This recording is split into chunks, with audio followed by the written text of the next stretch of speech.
La Sagrada Familia, or the Temple of the Sacred Family, is located in Barcelona, Spain.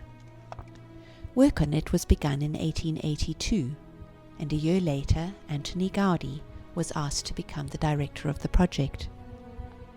He soon brought his architectural brilliance to the work and changed everything except the crypt, which had already been built.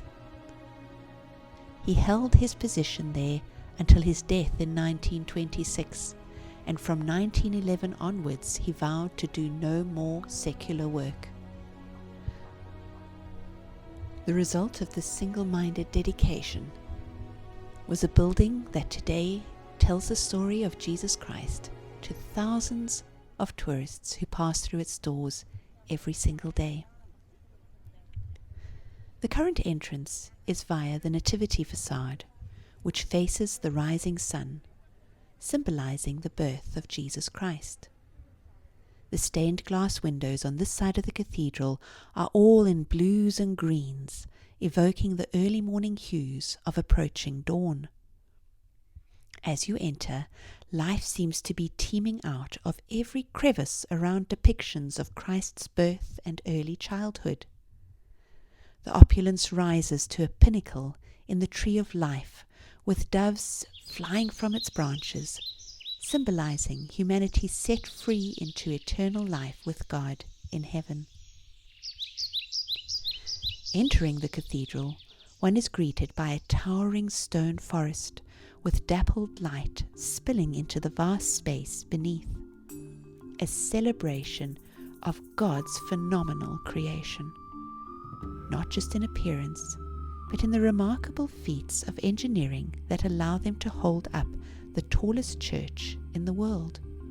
Gaudí is known to have designed some of his buildings upside down, using string and little bags with sand in to weight them down. This provided him with the exact length and angle of every column required to hold the building up.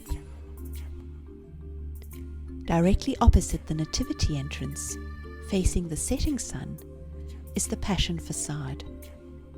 As one exits through the doors that describe the tragic events leading up to Christ's gruesome execution, one is greeted by the enormous silent figure of Jesus, tied to a pole, his back scoured, and his face full of sorrow.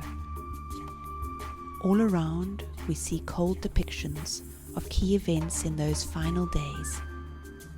The pillars supporting this side of the building evoke strained muscles and exposed ribs.